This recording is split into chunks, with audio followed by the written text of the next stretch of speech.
Lo primero que hay que señalar, probablemente muchos de vosotros me permitiréis que os tutee como compañeros empleados públicos que sois.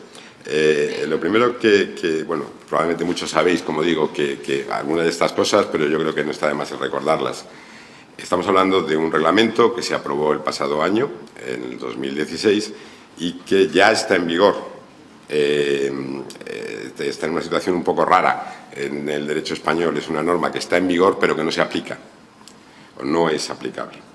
Será aplicable a partir, como ya se ha dicho aquí, del 25 de mayo de 2018. El hecho de que la norma esté en vigor, pese a no ser aplicable, tiene unas determinadas consecuencias. No entraremos mucho en ellas, pero probablemente la más importante es que los Estados miembros ya no pueden, desde el momento en que el reglamento está en vigor, tomar ninguna medida normativa o de otro tipo que dificulte, impida el logro de los objetivos del reglamento o que vaya en contra de lo que el reglamento establece. Ya ha habido algún intento por parte de un Estado miembro de adoptar normas que, aunque estaban acordes con la actual normativa, no estaban en consonancia con el contenido del reglamento y que a instancias de la Comisión han tenido que desistir de esos intentos. Un reglamento. Este reglamento sustituye a la directiva del año 95. ¿Por qué un reglamento? La Comisión eligió un reglamento porque lo que se busca es una máxima armonización. Uno de los problemas que tenía la directiva y que todavía vivimos con ello, porque la directiva y las normas nacionales siguen siendo aplicables hasta mayo del próximo año. Como digo, uno de los problemas de la directiva es que, al ser traspuesta en los Estados miembros, había dado lugar a un escenario, digamos, heterogéneo en materia de protección de datos, con diferentes situaciones y también, por tanto, diferentes niveles y diferentes formas de protección del derecho fundamental, variando según los Estados miembros. La Comisión quería que eso acabara y que hubiera un nivel, llamémosle, homogéneo de protección en toda la Unión, y para ello eligió un reglamento. El reglamento no es, de hecho, una norma de armonización, el reglamento es una norma de unificación. El reglamento sustituye al derecho de los Estados miembros en todos los Estados miembros y es norma que se aplica directamente y produce un efecto directo en los Estados miembros. Y yo creo que este es un mensaje importante y que hay que retener. El reglamento se aplica y el reglamento es el que es. Ya no se puede renegociar y ya no se puede, digamos, discutir sobre si algunos de sus aspectos no coinciden con la legislación nacional o contradicen la legislación nacional. El reglamento prevalece sobre el derecho nacional, desplaza al derecho nacional que se refiere a los mismos temas, ya sea contradictorio con él o no, da lo mismo, desplaza ese derecho nacional y, por tanto, pues funciona como si fuera una norma interna a todos los efectos. Normalmente los reglamentos no dejan demasiado espacio al desarrollo interno, al desarrollo por parte de los Estados miembros, a diferencia las directivas, que es el otro gran instrumento de derecho de la Unión Europea, requieren que haya una norma interna que las transponga. Este no es el caso del reglamento, todo lo contrario, el reglamento se aplica directamente y normalmente no requiere de demasiadas actuaciones a nivel interno para que se pueda aplicar. Sin embargo, en el caso de este reglamento concreto, el Reglamento General de Protección de Datos, sí que hay posibilidades de actuación a nivel interno. Para todo ese tipo de cosas que podéis ver en la diapositiva. Por una parte, para derogar las normas internas que regulan las mismas materias que el reglamento regula. La Unión Europea ha ejercido su competencia y, por tanto, los Estados miembros ya no pueden normar en ese terreno. También para, digamos, colmar ciertas lagunas que el reglamento tiene en cuanto a su aplicación. El mejor ejemplo sería la adaptación de los procedimientos nacionales a los procedimientos que el reglamento prevé. Hay algunos procedimientos que, de una manera muy esquemática, se prevén en el reglamento a nivel europeo.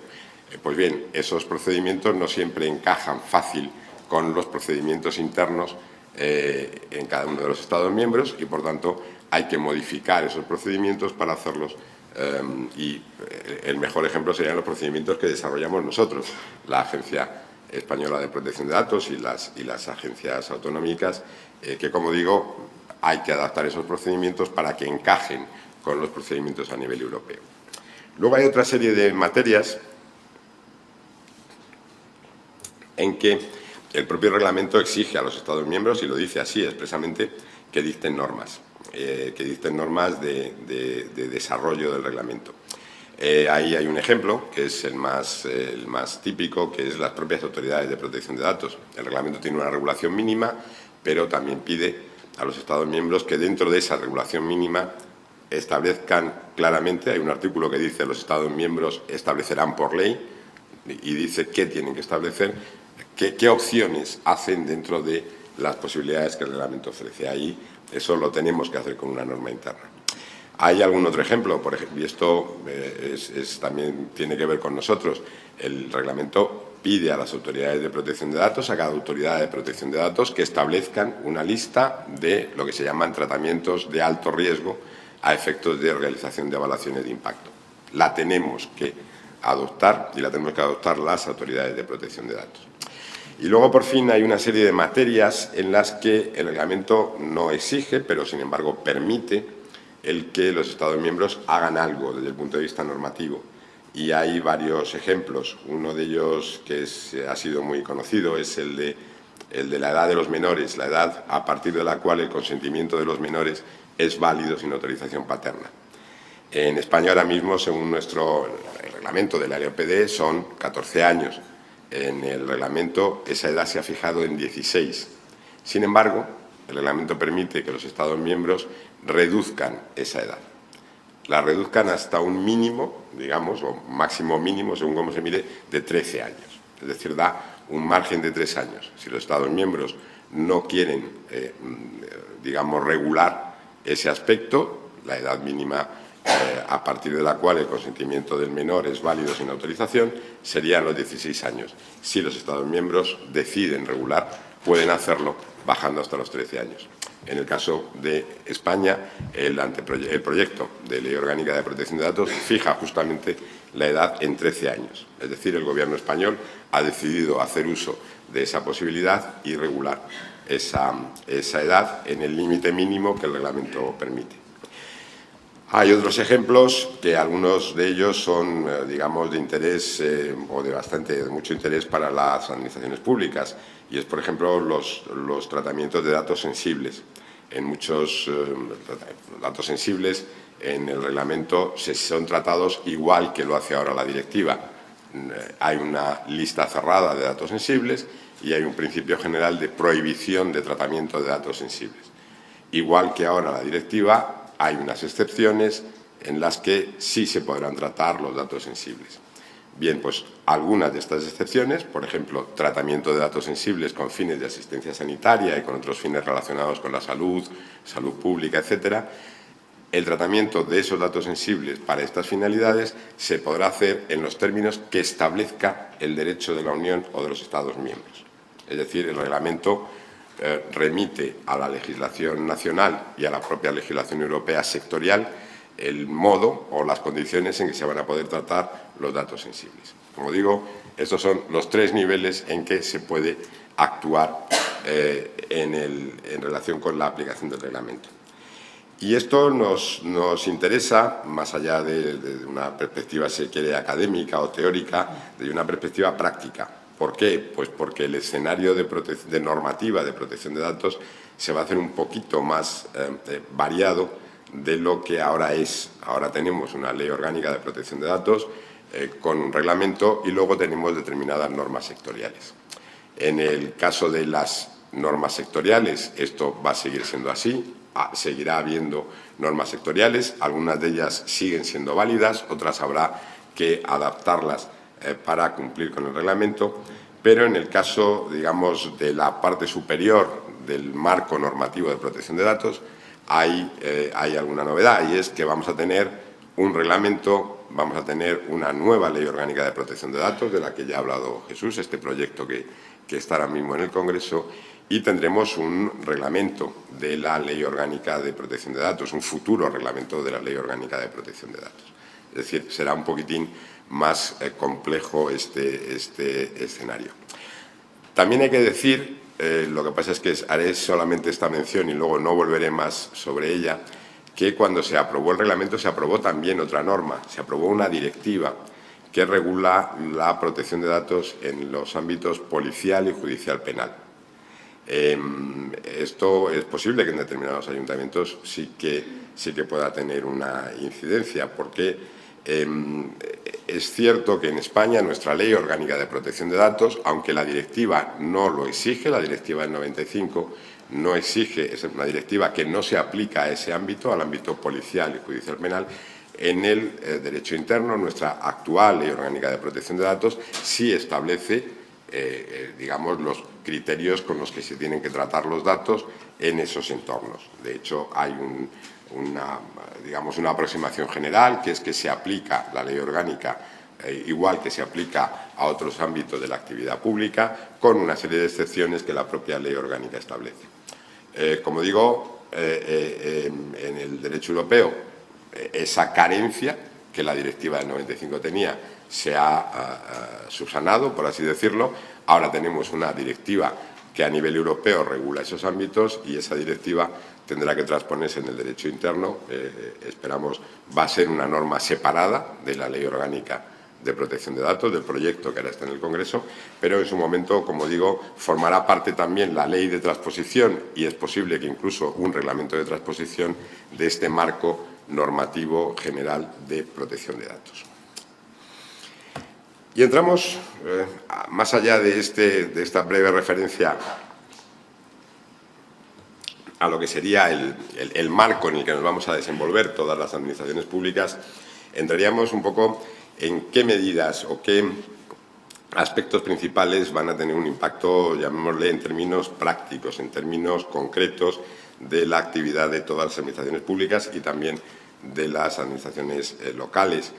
Y el primero de ellos, primero hablaré de unos pocos, unos 3 o 4 que tienen un carácter más, llamémosle, transversal en relación con las actividades de tratamiento, y luego entraremos ya en algunos que son específicos para cada tratamiento. La primera cuestión que hay que aplicar es esta que estáis viendo allí, y es la identificación concreta y clara de finalidades y bases jurídicas para los tratamientos. Esto, en principio, no es nuevo. Actualmente hay que identificar y tenemos que saber, un responsable tiene que saber por qué está tratando los datos, sobre qué base jurídica, si es el consentimiento, si es porque lo está haciendo en el ejercicio de los poderes propios de las administraciones públicas. Eso no es una novedad, eso ya lo tenemos ahora. ¿Cuál es entonces la diferencia? La diferencia es que esa identificación en el futuro de finalidades y bases jurídicas se va a tener que hacer de una manera precisa y muy explícita, porque va a haber que informar a los interesados de cuál es esa base jurídica, la base jurídica sobre la que se basan los tratamientos. Y también esa base jurídica va a haber que recogerla en el registro de actividad de tratamiento, del que luego hablaremos, en el inventario de tratamientos de los que luego hablaremos. Y hay algunas novedades sobre estas bases jurídicas que contempla el reglamento. Habría que decir, primera cuestión, primer mensaje, el reglamento contiene las mismas bases jurídicas que contenía la directiva. Consentimiento, tratamiento que es necesario para la ejecución de un contrato, tratamiento que es necesario por intereses vitales del interesado o de terceros, tratamiento que se deriva de una obligación legal. Son las mismas bases jurídicas que es cierto que nuestra Ley Orgánica de Protección de Datos había traspuesto respecto a la directiva de una manera un poquito peculiar. Pero, digamos, por no complicar mucho la presentación, la idea es que seguimos teniendo esas 6 bases jurídicas para tratar los datos, esas 6 fuentes de legitimación, esas 6 posibilidades que permiten a un responsable tratar los datos. ¿Cuáles son algunas novedades? Una de ellas es que hablamos de una de las bases jurídicas, el interés público o el ejercicio de poderes públicos, que es una de las bases más usadas por las administraciones públicas. Las administraciones públicas con frecuencia tratan los datos porque porque buscan un interés, la consecución o la satisfacción del interés general, o porque tratan los datos en ejercicio de sus poderes, de sus potestades. Pues bien, una de las novedades que presenta el reglamento, que en el caso español no lo es tanto, pero que el reglamento sí que contempla, es que esos intereses públicos o esos poderes públicos tienen que venir determinados en una norma legal. El reglamento no exige o no se refiere a ninguna norma de un rango concreto. Sin embargo, en nuestro proyecto de ley orgánica lo que sí se pide es que esa norma tenga que tener rango de ley formal, porque estamos hablando de una afectación de derechos fundamentales y, de acuerdo con nuestro régimen constitucional, esa afectación solo se puede producir a través de ley. No vale que se definan esos intereses públicos o esos poderes públicos directamente en una norma de rango inferior. Otra novedad, probablemente una de las más llamativas respecto a las bases jurídicas, la tenemos en el consentimiento. El reglamento define el consentimiento o describe el consentimiento de la misma manera que lo hacía la directiva. El consentimiento ha de ser libre, informado, específico e inequívoco. Hasta aquí lo mismo de siempre. ¿Cuál es la novedad? Que el reglamento exige o pide que para que el consentimiento se pueda considerar inequívoco debe haberse otorgado o bien mediante una manifestación que denote la voluntad del interesado de consentir, de autorizar un tratamiento de datos, o bien mediante una clara acción afirmativa. Esta referencia a la clara acción afirmativa supone que no son válidos los consentimientos que se derivan de una inacción, de una no acción. En definitiva, no son válidos los consentimientos que actualmente permite nuestro reglamento, los consentimientos tácitos. Y lo que es más, el reglamento dice que a partir de mayo de 2018 los tratamientos que se basen en unos consentimientos tácitos obtenidos con anterioridad a mayo de 2018 no serán válidos. Ese consentimiento no es válido.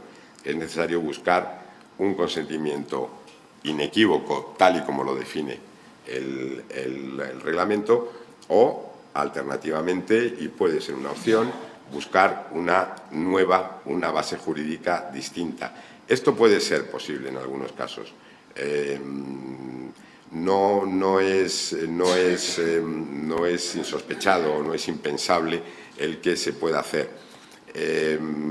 No sé si en el ámbito público tan frecuentemente como en el ámbito privado.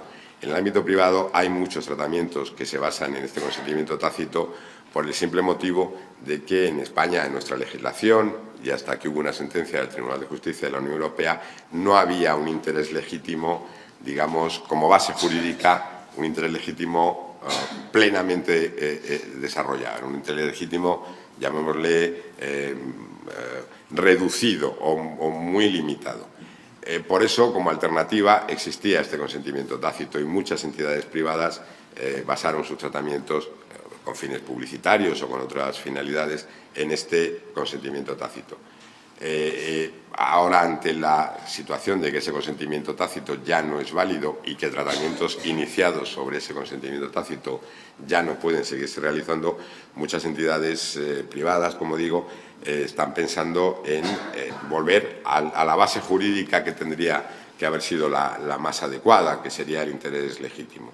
Como digo, no sé si eso ocurrirá igual en el ámbito público, me da la impresión de que eso es ese cambio es menos posible, pero hay situaciones en que sí que se podría aplicar. Tercer tema, el interés legítimo. El reglamento dice específicamente que el interés legítimo no es aplicable en el ámbito para las autoridades públicas cuando actúan en el ejercicio de sus funciones, de sus poderes como autoridad pública.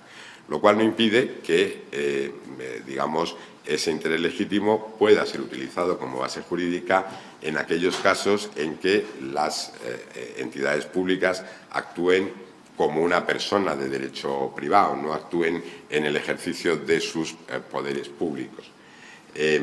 No son muchos los casos, pero puede ocurrir. Y, de hecho, hay también otra posibilidad, y es que El reglamento habla del interés legítimo del responsable o de terceros a los que se comunican los datos, con lo cual puede haber ocasiones en que ese interés de terceros a los que se comunican los datos, que no serían entidades públicas, sí que permitiría determinados tratamientos por parte de estas entidades públicas.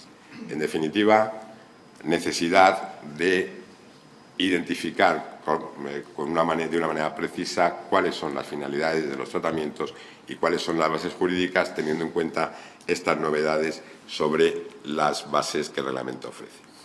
Segunda cuestión que es importante afrontar, y es la que se refiere a la información que se proporciona a los interesados sobre los tratamientos.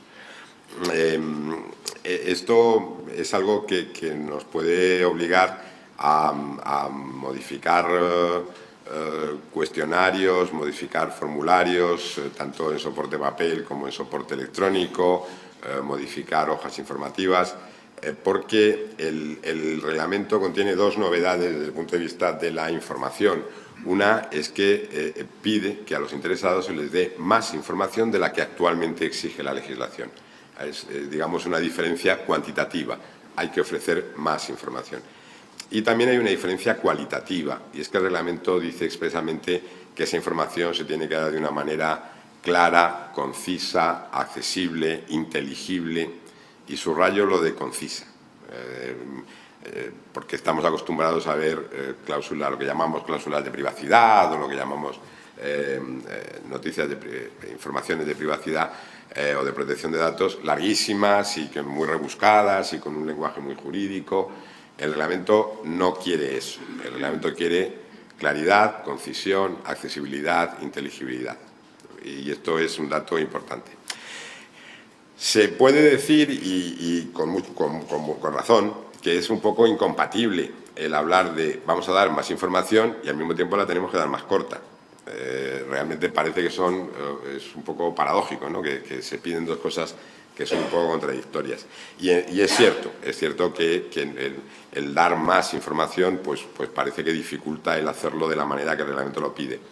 Desde la agencia hemos promovido digamos, una aproximación por capas, que esto es conocido, ya funciona en algunos entornos, por ejemplo, las páginas web.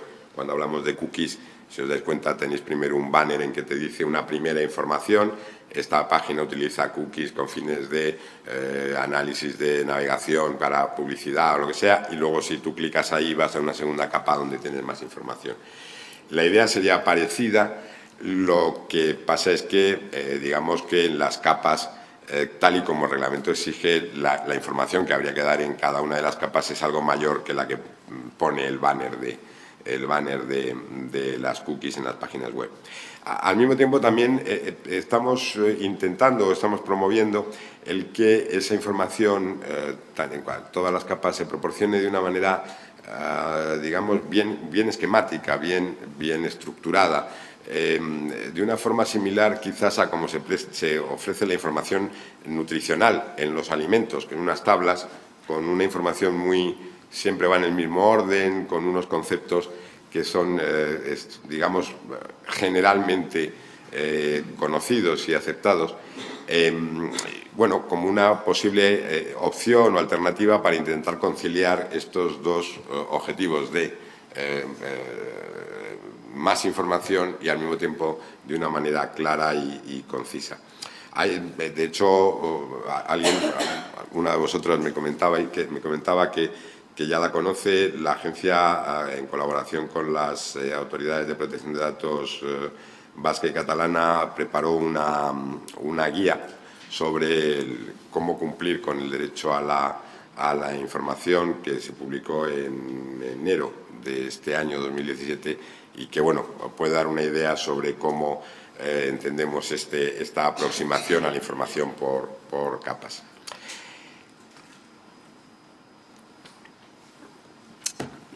Más medidas que sería preciso adoptar para esta adaptación al reglamento son las que tienen que ver con el ejercicio de derechos. De nuevo, cabe preguntarse un poco, esto no es nuevo, es decir, los derechos, el reglamento contempla, aparte de algunos derechos nuevos, contempla los mismos derechos que tiene la directiva y que tiene nuestra ley orgánica: derecho de acceso, rectificación, cancelación y oposición. Bueno, cancelación ahora se llama supresión y oposición. Los derechos son los mismos. ¿Cuál es la novedad o cuáles son las novedades? La novedad es que el reglamento hace una referencia expresa a que digamos, el ejercicio de estos derechos se puede hacer por vía electrónica. Y esto tiene unos problemas propios con los que hay que contar. Y es que a la hora de ejercer los derechos por vía electrónica es fundamental el tener en cuenta técnicas para la identificación, verificar la identidad de la persona que ejerce sus derechos. No podemos, digamos, rectificar unos datos o dar acceso a alguien a unos datos si no estamos seguros de que ese alguien es el titular de los datos. También tiene otros problemas desde el punto de vista de acreditación de la fecha en que se presentó la solicitud, etcétera, etcétera. Digamos, cuestión a tener en cuenta esa referencia expresa del reglamento a la posibilidad del ejercicio de los derechos por vía electrónica. Y también, digamos, en segundo lugar, el reglamento nos pide que existan, digamos, de forma preestablecida, por así decirlo, tanto los mecanismos para el ejercicio de derechos como los procedimientos para atender a esos ejercicios de derechos. La cuestión es, tenemos que tener previsto cuando se hace una solicitud de ejercicio de derechos cómo la vamos a contestar. No vale, no sería coherente con la voluntad del reglamento, pues eso, que te presenten una solicitud de ejercicio de derechos y empecemos a pensar a quién se la mandamos, qué hacemos con ella. Tiene que haber un procedimiento ya preestablecido. Dos cuestiones una cuestión que tiene que ver con nuevos derechos. El reglamento, aparte de esto que os contaba, del ejercicio por la vía electrónica, la necesidad de procedimientos internos, el reglamento, aparte de los derechos clásicos, tiene dos nuevos derechos. Tiene el derecho a la portabilidad y el derecho a la limitación del tratamiento. ¿En qué consiste cada uno de estos derechos? El derecho a la portabilidad es básicamente el derecho que tiene el interesado a que cuando sus datos se estén tratando por vía electrónica, de forma electrónica, puede solicitar al responsable que recibir esos datos en un formato también electrónico, estructurado, comúnmente utilizado, legible por máquina, y a mandárselos a otro responsable. Para que los que no estéis familiarizados todavía con el nuevo reglamento, para que os hagáis una idea, pensad que era un poco el origen de este derecho en lo que ocurre con las fotografías que se pueden tener en alguna de estas redes sociales específicas para colgar fotos o de otro tipo. Tú tienes ahí tus fotografías en un formato electrónico y te las quieres llevar a otra red porque la quieres tener en dos o porque es la que la tenías no te gusta y quieres llevarla a otra. La idea es que de una manera sencilla, sin complicaciones, sin que pueda obstaculizarlo el responsable que tiene esas fotografías, se puedan mandar a la otra red. Y esto en el pasado no era así de simple. Había veces que, o bien por el tipo de formato en el que se almacenaban esas fotografías, era muy complicado podérselas pasar a otro responsable, o bien había que descargarlas una a una, lo cual suponía pues una tarea interminable si tenías muchas. Bueno, pues, lo que el reglamento pretende es que este proceso se realice de una forma fluida y dice que si es técnicamente posible, ni siquiera tendrían que pasar los datos por el interesado. El interesado podría decidir que fueran de un responsable a otro. ¿Qué impacto puede tener este nuevo derecho en el ámbito público? A mi juicio, y esto es una opinión muy personal, yo creo que tiene un impacto limitado. ¿Por qué? Pues porque este derecho a la portabilidad, aparte de estas condiciones de tratamiento electrónico, etcétera, etcétera, se limita a los casos en que el tratamiento se base o bien en el consentimiento o bien en la ejecución de un contrato. Quedan fuera los tratamientos que estén basados en algunas de las bases jurídicas más frecuentes en el ámbito de lo público. El interés público, el ejercicio de poderes públicos o incluso la obligación legal. Por tanto, no es no es que estén excluidos o que esté excluida la posibilidad de que en el ámbito público se aplique este derecho, es posible y hay que tener previsto un mecanismo de atención a la solicitud, etcétera, en el caso de que se ejercite, pero las limitaciones que, como digo, tienen que ver con la base jurídica de los tratamientos hacen que no vaya a ser todo lo frecuente o todo lo habitual o que no tenga el poder expansivo que podría tener en el ámbito privado. Sí que es perfectamente y plenamente aplicable al entorno público el otro derecho, el de limitación de tratamiento. ¿En qué consiste este derecho? Pues consiste en lo que su propio nombre indica, que el tratamiento de datos se limita, se suspende en una serie de circunstancias. Es un derecho. Yo creo que no hay que confundirlo con otra figura que en el derecho español de protección de datos es muy normal, que es el bloqueo. El bloqueo es una obligación para el responsable. El derecho a la limitación de tratamiento es un derecho para el interesado. Las consecuencias pueden ser parecidas, pero el enfoque es distinto. ¿Cuándo se aplica este derecho a la limitación de tratamiento? Fundamentalmente en dos casos. Uno es cuando el interesado ejerce una serie de derechos y en tanto en cuanto el responsable valora y decide sobre esas solicitudes de ejercicio de derechos. Los dos derechos a los que me refiero son el de rectificación y el de oposición. La idea es, digamos, que si yo pienso que el responsable está tratando datos míos erróneos, cuando solicito que se rectifiquen, se suspende el tratamiento, se dejan de tratar, precisamente porque si se siguen tratando datos erróneos me puede causar un perjuicio.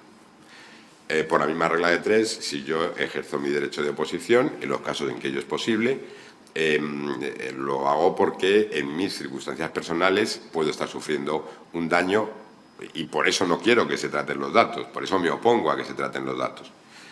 Si yo tengo razón, pues cuanto antes se cese en ese tratamiento, mejor. Y por eso se suspende en tanto en cuanto el responsable valora la solicitud. Serían los dos casos más característicos y dos casos que se pueden producir con mucha frecuencia, tanto en el sector público como en el sector privado.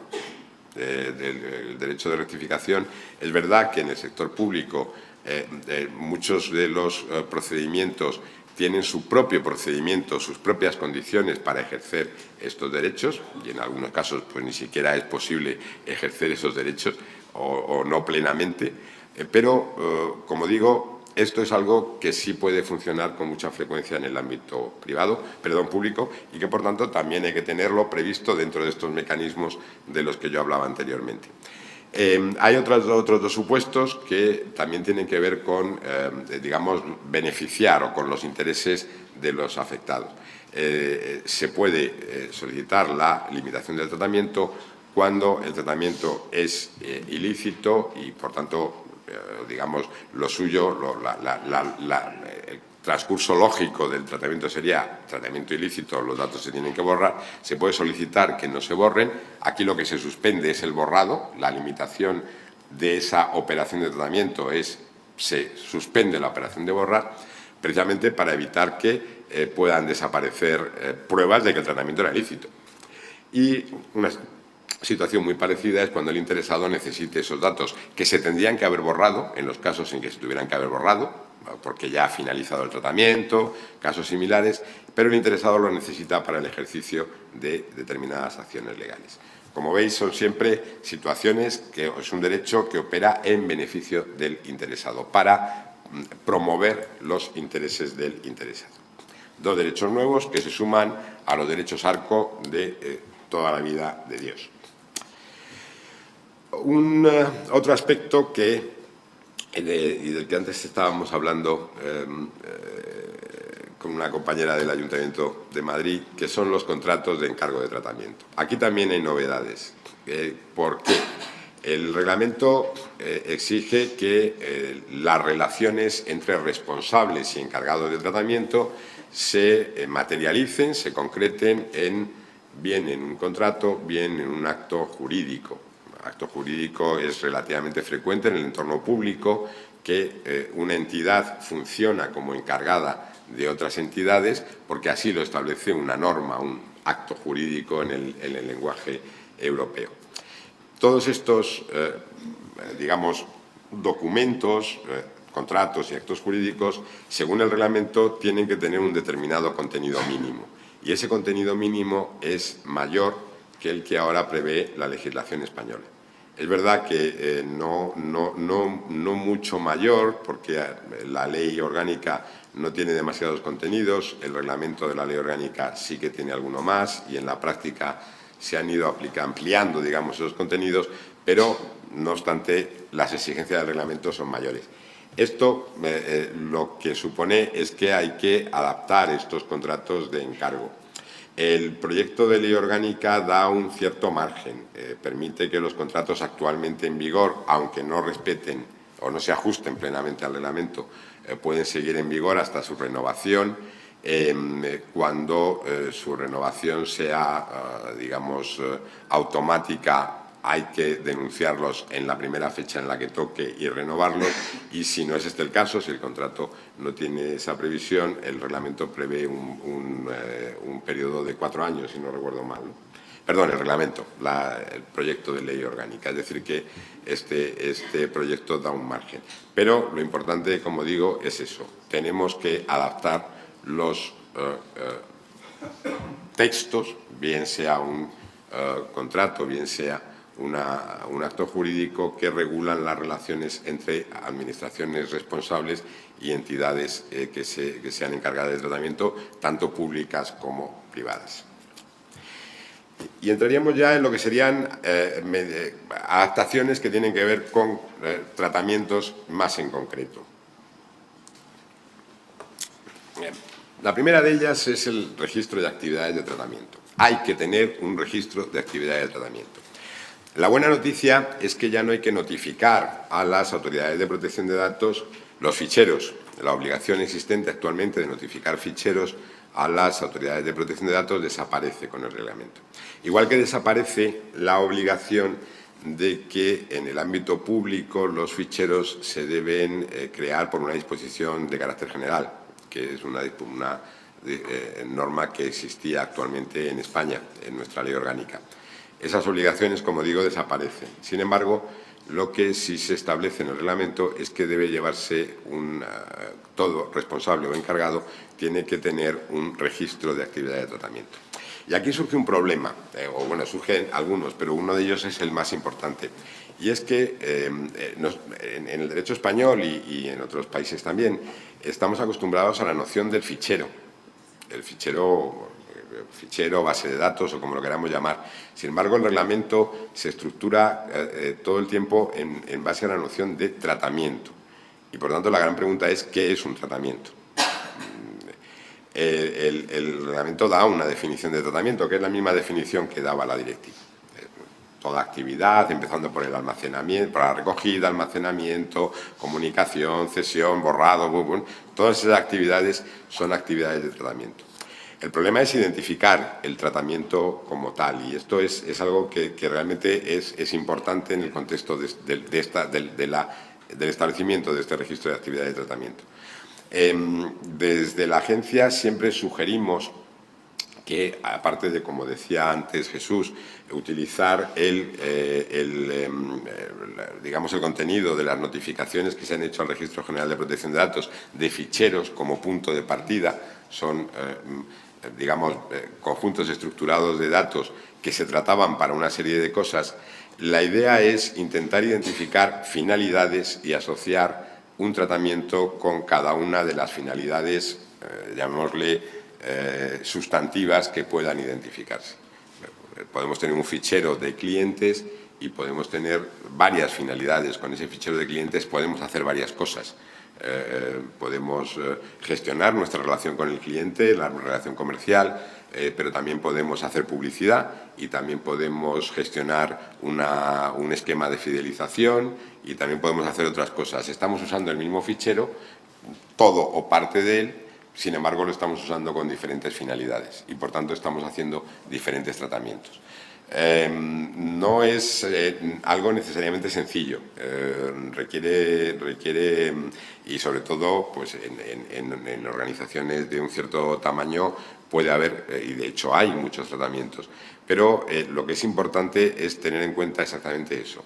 Una cuestión a hacer es: hay que establecer este registro de actividades de tratamiento y para ello hay que identificar los tratamientos. El registro, según el reglamento, tiene que tener una serie de contenidos, unos contenidos que tanto en el caso de organizaciones que actúen como responsables como en el caso de organizaciones que actúen como encargados.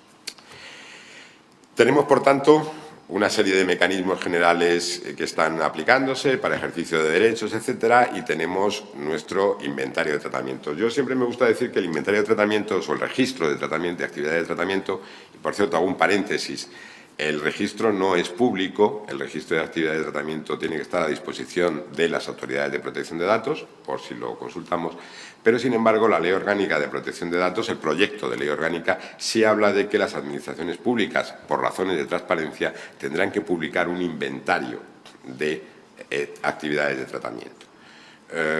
No es o no tiene por qué ser el registro en su conjunto, pero sin embargo sí que es necesario. Fundamentalmente hay que tener en cuenta que al desaparecer el registro general de protección de datos no hay ningún sitio en el que los ciudadanos puedan consultar o puedan saber qué datos suyos o qué actividades de tratamiento está realizando una administración pública. Por tanto, esa publicación de este inventario viene a llenar, a colmar esa carencia. ¿De acuerdo? Tenemos esto y siguiente cuestión. Jesús se ha referido a ella anteriormente. Es necesario realizar un análisis de riesgos de los tratamientos que se lleven a cabo. ¿Por qué? Porque el reglamento, y también Jesús lo ha mencionado, se basa, en cuanto a cumplimiento, que es la gran novedad que el reglamento tiene, se basa en dos grandes principios. Uno es el principio de responsabilidad proactiva, de accountability. El responsable no solamente tiene que evitar, no solamente tiene que no vulnerar la norma, sino que tiene que aplicar una serie de medidas para estar en condiciones de no vulnerar la norma y además tiene que ser capaz de demostrar que ha aplicado esas medidas y que está en condiciones de no vulnerar la norma. Digamos que el foco se desplaza de el no infringir a tienes o no tienes establecidas una serie de medidas para evitar infringir la norma. Vamos un paso más adelante respecto a la situación actual, donde todo se concentra en ¿has cumplido? Bien. ¿No has cumplido? Medida correctiva. En el reglamento vamos a concentrarnos también en si esas medidas se han aplicado y si no se han aplicado, también se pueden aplicar medidas correctivas, no solamente en caso de infracción. Bien, como decía, eso es un principio. Segundo principio, el principio de riesgo, el enfoque de riesgo. Todas estas medidas, o muchas de estas medidas de las que vamos a hablar, se aplican en función del riesgo. Si existe un alto riesgo, la medida se aplica. Si no existe alto riesgo, la medida se aplica.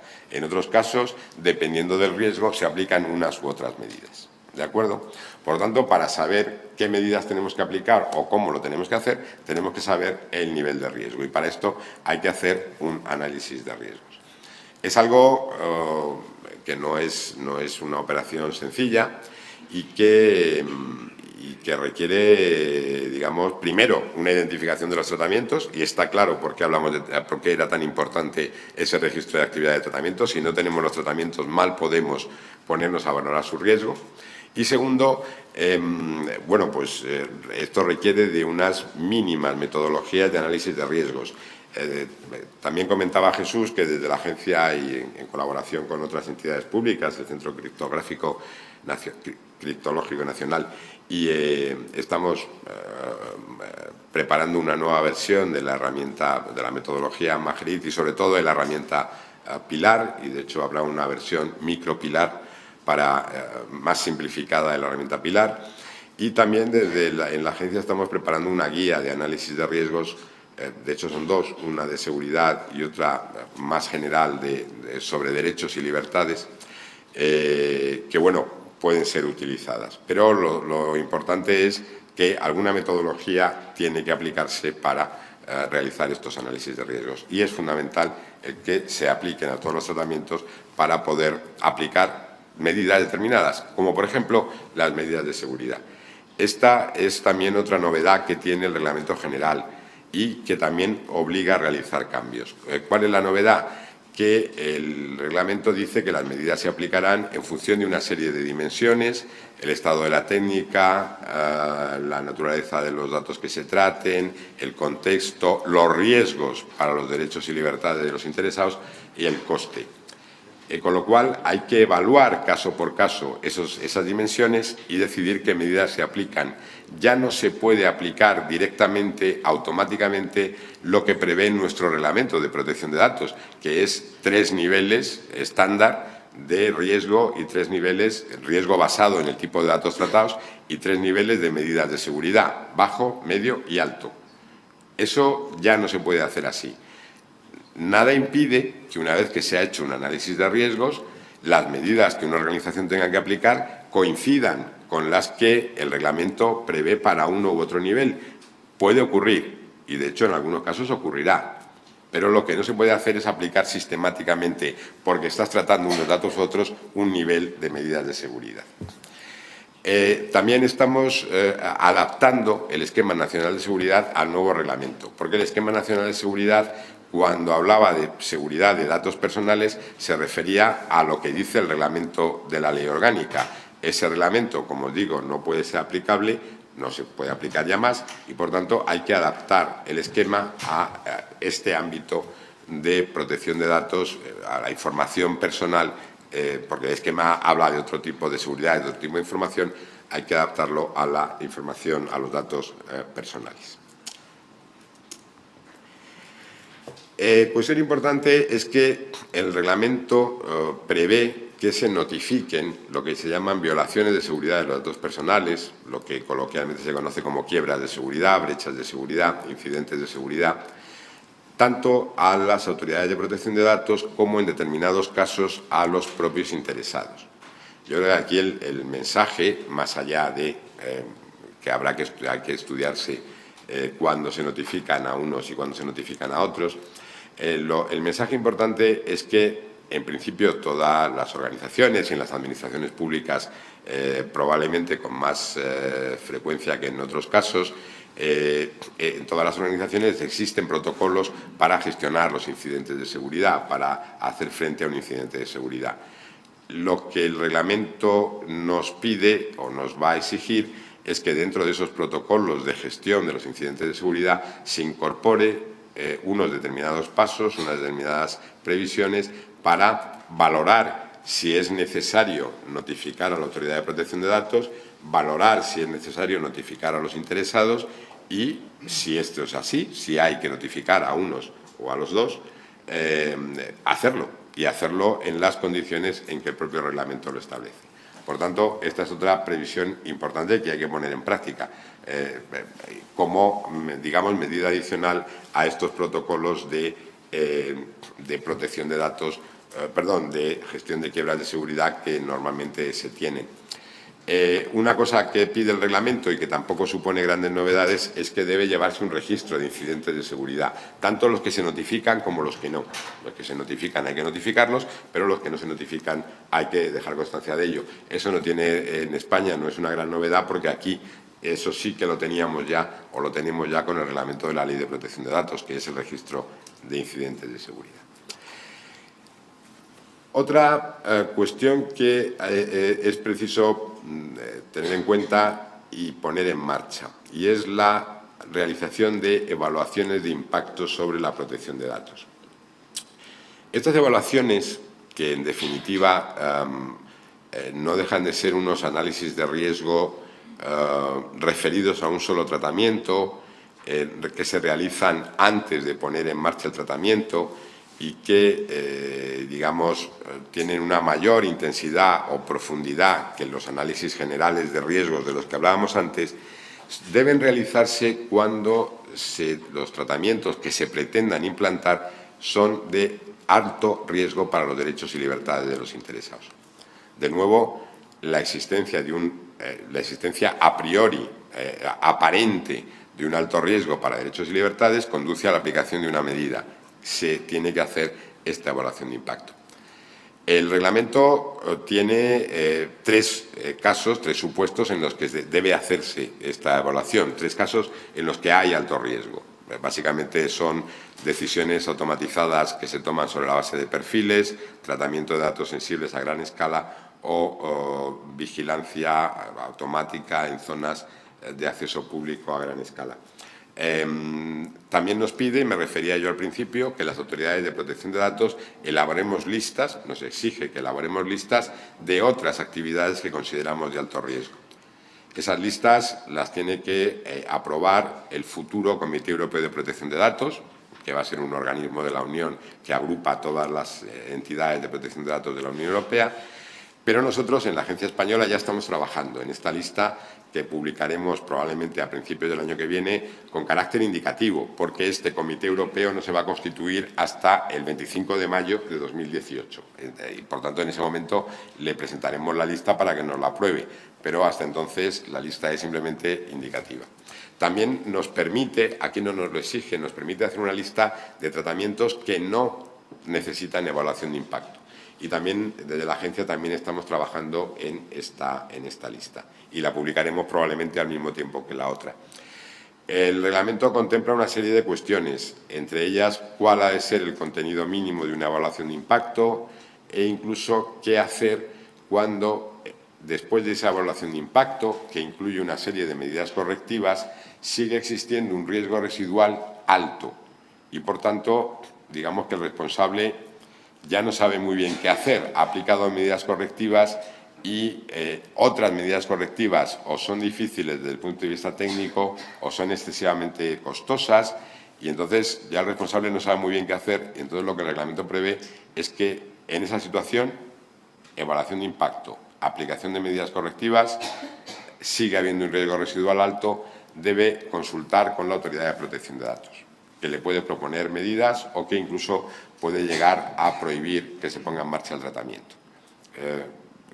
Y todo esto derivado del hecho de que en un análisis previo de riesgos se prevé o se piensa que puede haber un riesgo alto para los derechos y libertades. Otra medida obligatoria, el delegado de protección de datos, sobre la que no hablaré porque ya Jesús se extenderá en ella bastante más que yo. Simplemente lo único que hay que decir es que el reglamento prevé una serie de situaciones en las que será obligatorio tener un delegado de protección de datos y hay que tenerlo nombrado o estar en condiciones de nombrarlo el 25 de mayo de 2018. Una de esas situaciones en que el reglamento prevé que sea obligatorio es para las autoridades y organismos públicos. Y utilizo estos términos porque son los que utiliza el reglamento, autoridades y organismos públicos, lo cual evidentemente pues nos afecta a todos los que estamos aquí. Jesús hablará de ello. Un último apunte, transferencias internacionales. Esto es algo en lo que podemos tener más margen de maniobra.